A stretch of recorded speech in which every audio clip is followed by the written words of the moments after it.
हरियाणा की महिला यूट्यूबर ज्योति मल्होत्रा सहित 6 की गिरफ्तारी। पाकिस्तान के लिए जासूसी करने का है आरोप।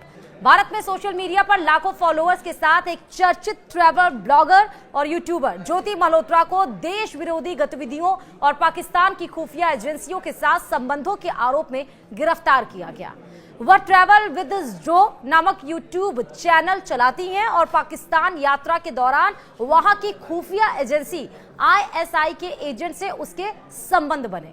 इस केस में अब तक 6 लोगों को गिरफ्तार किया गया है, जो हरियाणा और पंजाब के अलग अलग हिस्सों से जुड़े हैं। जानकारी के अनुसार साल 2023 में ज्योति मल्होत्रा ने पाकिस्तान की यात्रा की थी। यह यात्रा उसने कमीशन के जरिए वीजा लेकर की थी। इस दौरान ज्योति की मुलाकात पाकिस्तान हाई कमीशन के कर्मचारी एहसान उर रहीम उर्फ दानिश से हुई, जिसके साथ उसके गहरे संबंध बन गए। दानिश के माध्यम से ज्योति की पहचान पाकिस्तानी खुफिया एजेंसी के अन्य एजेंट से कराई गई, जिनमें अली हसन और शाकिर उर्फ राणा शहबाज, जिसका नाम उसने अपने फोन में जट रंधावा सेव किया था, शामिल थे। ज्योति इन एजेंट्स के साथ व्हाट्सएप, टेलीग्राम और स्नैपचैट जैसे इनक्रिप्टेड प्लेटफॉर्म्स के जरिए संपर्क में रही। वह न केवल पाकिस्तान के फेवर में सोशल मीडिया पर पॉजिटिव छवि पेश कर रही थी, बल्कि उसने संवेदनशील जानकारियां भी शेयर की। ज्योति उन 6 लोगों में शामिल है जिन्हें खुफिया एजेंसी की सूचना के बाद गिरफ्तार किया गया, जिसमें पाकिस्तान के खुफिया अधिकारियों को महत्वपूर्ण जानकारी दी गई। ज्योति को दानिश और उसके सहयोगी अली हसन के माध्यम से पाकिस्तानी खुफिया अधिकारियों यानी कि PIO से मिलवाया गया, जिन्होंने पाकिस्तान में उसके आने जाने और रहने की व्यवस्था कराई। उसने एक पाकिस्तानी खुफिया अधिकारी के साथ गहरे संबंध भी बनाए और हाल ही में उसके साथ इंडोनेशिया, बाली भी गई थी। आरोप है कि ज्योति ने भारतीय जगहों से संबंधित संवेदनशील जानकारी शेयर की और दिल्ली में रहने के दौरान PHC हैंडलर दानिश के संपर्क में रही। इस मामले में लिखित कबूलनामा दर्ज किया गया है और केस भी दर्ज किया गया है। एहसान उर रहीम उर्फ दानिश को जासूसी में शामिल होने के लिए 13 मई 2025 को भारत सरकार ने अवांछित व्यक्ति घोषित किया और उसे देश छोड़ने का आदेश दिया गया। ज्योति को जिम्मेदारी सौंपी गई थी कि वह सोशल मीडिया के माध्यम से पाकिस्तान की सकारात्मक छवि पेश करे। पाकिस्तान उसका इस्तेमाल भारत के खिलाफ प्रचार और जासूसी गतिविधियों के लिए कर रहा था। यह पूरा मामला एक जासूसी अभियान का हिस्सा है, जिसमें ज्योति सहित 6 भारतीय नागरिक शामिल हैं। ये लोग हिसार, कैथल, नूह यानी हरियाणा और मरेल कोटला यानी कि पंजाब में पाकिस्तानी खुफिया अधिकारियों और PHC कर्मचारियों के लिए एजेंट या वित्तीय माध्यम के रूप में काम करते पाए गए हैं। भारत सरकार ने 13 मई 2025 को दानिश को पर्सोना नॉन ग्राटा घोषित कर दिया और उसे देश छोड़ने का आदेश दिया गया।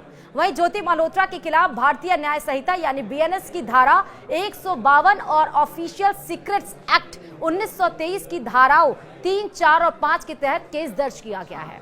अब इस मामले की जांच आर्थिक अपराध शाखा हिसार को सौंप दी गई है।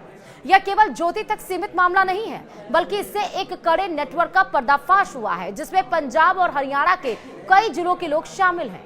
ये सभी आरोपी या तो पाकिस्तानी एजेंट्स के संपर्क में थे या उनके लिए वित्तीय लेन देन का माध्यम बने हुए थे।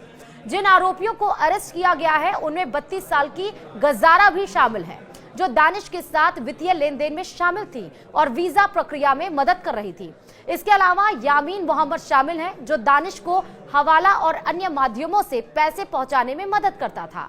वहीं हरियाणा के कैथल से देविंदर सिंह ढिल्लों को भी अरेस्ट किया गया है।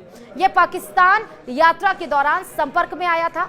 उसने पटियाला छावनी के वीडियो पाकिस्तानी एजेंट्स को भेजे और इसके अलावा हरियाणा के नूह से अरमान नाम के स्थानीय मुस्लिम युवक को अरेस्ट किया गया, जिसने भारतीय सिम कार्ड्स मुहैया कराए और 2025 में डिफेंस एक्सपो की साइट तक का दौरा पाकिस्तानी एजेंट्स के निर्देश पर किया। सरकार और एजेंसियां अब सोशल मीडिया प्लेटफॉर्म्स पर सक्रिय संदिग्ध तत्वों की निगरानी और जांच को और तेज करने की योजना बना रही है। ज्योति ही एकमात्र ऐसी महिला नहीं जिसे एक पाक खुफिया एजेंसी ने फंसाया था, बल्कि पंजाब में एक विधवा महिला गजाला का भी इस्तेमाल किया गया। सूत्रों को पैसा भेजने के लिए उसका इस्तेमाल गजाला का किया गया था। गुजाला पंजाब के मरेल कोटला की रहने वाली है। उसने 2010 में इस्लामिक गर्ल्स स्कूल मरेल कोटला से 10वीं की पढ़ाई की। बाद में 2012 में उसी स्कूल से 12वीं की और 23 अप्रैल 2018 को गजाला की शादी इमरान राणा पुत्र मोहम्मद शकील अहमद निवासी मोहल्ला चोरमारा मेरल कोटला से हुई।